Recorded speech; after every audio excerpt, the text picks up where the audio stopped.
Und willkommen zu unserer neuesten DVD. Wir sind heute in St. Louis Obispo bei Oddworld Inhabitants und hier neben mir steht kein anderer als Lon Lanning und mit dem werden wir gleich mal eine Tour durch seine Firma machen. Hi, I'm Lorne Lanning, President and Creative Director of Oddworld Inhabitants, and I'm going to take Rowan and you on a tour of our studio.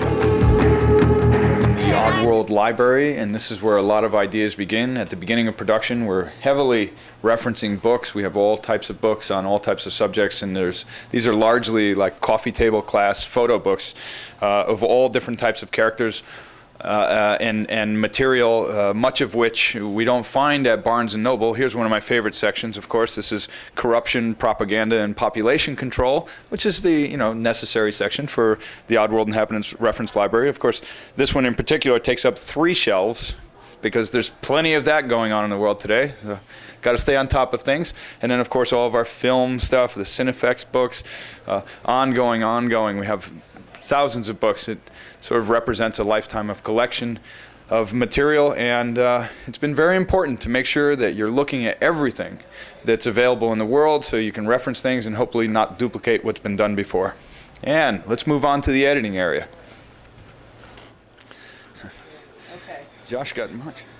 Now, there's something I haven't seen in a long time. This is old. This is some old footage somehow Josh is playing around with here on the Avid, and this is our digital Avid editing system, and these were old visualizations that we did for Munch before we actually built the game. This was quite a flashback for us here. I don't know, I'm getting chills. I think we need to move on. Funny times. And the idea here was that we always wanted to be all self-contained with digital video and all, so we have our digital beta players and Avid, and we'll take it down to the recording studio in a little while. See a lot of production art on the walls. The whole place is covered with art. And here we have some of the crew hanging out. We have Jenny. Hey. Jenny deals with all the marketing people. Silvio, Scott, Rich. And they're all just kind of homeless and they hang out here, but we feed them so they like us. And that's what keeps on happening. We got Ian over there doing computer graphics. Ian's actually working. Yeah, Ian's actually working, but he works for peanuts, so he works free for gum. As long as we supply gum, he's good. Game design area, okay guys. We've got Gautam, we've got Steve, we've got David. David's around, here's an area. Did you see this area, Roland? This is a beachfront. Nope. David, can you go over to the water? So we were really going for big environments on this one. You can tell there's a lot of acreage being covered in this game. A lot of explosives as well. Anyone remembers that? Eric Yo putting it together. And scale. About ready to pass out. Jack. We're doing the Oddworld tour here. And we move into the real-time art department. And we've got Mark and we've got Raj. You guys are on film. This is going to America's Most Wanted. And Matt's working on a new death. Nice. Stranger looks pretty clocked there. Ugh. You doing a new one for the other character as well? Yeah. Nice. Here we go. This is the boss's office. And the boss has been around for a while, and we won't say exactly how long because she'll kill me. But you can tell these are awards all from the film industry and television industry, Clios and Emmys and all kinds of things of that nature, projects, movies she's worked on, gifts from she's worked closely with in the past, and Mick Jagger, and these were all inspiring forces for her in her career previous to Oddworld. And of course Abe, that was a statue that was done in Germany that gets the art of book. We'll find a ton of this art in there. Going in here, here's Mike Reifert. Hello. This is the sort of Oddworld merchandising room. This is all the crazy things that have been built over the years in different territories and different countries and different books that we've been in, and whatever was Oddworld at a different time or another, it's somehow stuffed into this room. Underwear from, I think, Japan with Oddworld characters on it. I don't know. I'm not sure that would actually get anyone laid, but, they made them. And so you could have your very own Abe underwear. And T-shirts, lots of T-shirts, sweatshirts, different awards at different periods of time. And characters, POPs, merchandising materials, all that kind of good stuff. This is Ava. What is this? What are you? The roving reporter? Roland, what are you doing? Is he what is that called? The roving right? reporter. Yeah. So Ava is our vice president of legal and finance, and she makes sure that we're legal and financed. So that's always a good thing. Sculptures from Munch, pre-production from the earlier games, and the facility that we built out 9 years ago. Seems like yesterday. Covers and awards from around the world. Here we come into the front office. The game covers so far from Stranger. We always put them up. We're very proud of them.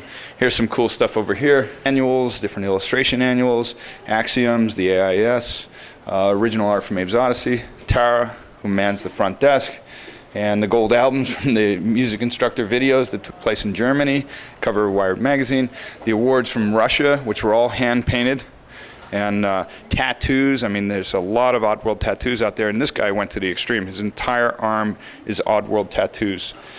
And there's a few of those. They're on the website if anyone was ever curious to see them.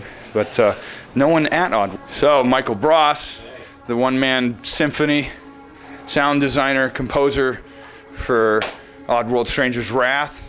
And he also was responsible for bringing home the audio on Munch after we had a disastrous time getting it there along the way. And we figure, you know, every time we start a job, we'll just be really late on the tools and technology so that Michael will really have to suffer heavily at the end of the job, because what would production be without that? Yes.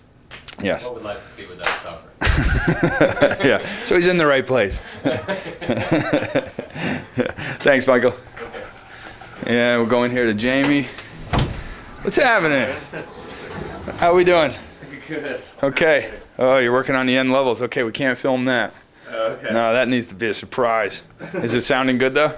Definitely. Oh, okay, that's what we need to hear. We'll pay you later. And this is the sound booth, the notorious sound booth, where many things aside from sound have actually happened in this booth. And that's why we have our disco limo lights going on in here. And every voice that's ever been done at Oddworld has ever made it into a game, music video, commercial, whatever it was. If it was done in this booth. And that's why it smells like it does. So, yeah. But at least we got ventilation now. And so when I get in the booth and they ask me, like, Jamie will say, Lauren, we need you in the booth. You got to record a few lines. And then I'll come in and I'll go, okay, give me the reference. Do you have the reference? You know, we're all hungry, right? We're all like hungry, man. No fish, no fish. So he's saying, okay, we're all hungry, man. You know, we're really hungry, and there's no fish. There's no fish, man. So when you hear that, then we come in, and the voices get post-processed anyway. But for the initial recordings, I'll hear that voice. Can you play it again? You know, we're all hungry, right? And that'll be coming through the headphones, and then we'll try and match that voice again, because you go, oh, yeah, that's what he said. So I'll go, Hey, you know, man, because we're all hungry. And if we got hungry, but we got no fish. And if there's no fish, then how are we going to eat, man? You know, and then, like, if we're fishing, then we're hanging up. And then we're hanging up, and they hang us, and then we're dead. Because we tried to fish, but there was no fish, and they don't let us fish, and now we're dead. And that's how it goes. you know, so then we get to do those kinds of things. And then what'll happen is Jamie will record those, and I'll take off the headphones. And then we'll bring that into the digital sound studio over here. Yeah. And why don't you play back what we just recorded? Can you do that? I didn't record that. So- You know, we're all hungry, right? We're all like hungry, man. No fish, no fish. Okay, so that's what the natives are saying. Now what he's going to do is that's the original recording, and then he's going to time process it a little, and he's going to shift the pitch. So the length of this recording will stay the same, but the pitch will shift, and it'll become a little more characterized. So it'll be a little less humorous, a little less, in this case, Lorne, or it could have been Michael, or it could have been Steve that were doing the voices, and now it becomes more of a character. So, you know, we're all hungry, right? We're all like hungry, man. No fish, no fish. And so we do that, and it really takes seconds, you know, because these guys are so slick. Get our fish, too. So that's the brief end of the Oddworld tour. We took you around the studio. We didn't show you the bathrooms. You don't want to see that. It's kind of a mess. We didn't show you the kitchen, because there's no food anyway. There's no fish. There's no fish. And here we go. We hope you enjoyed the tour, and we hope you enjoy Oddworld Stranger's Wrath, coming to you in late January.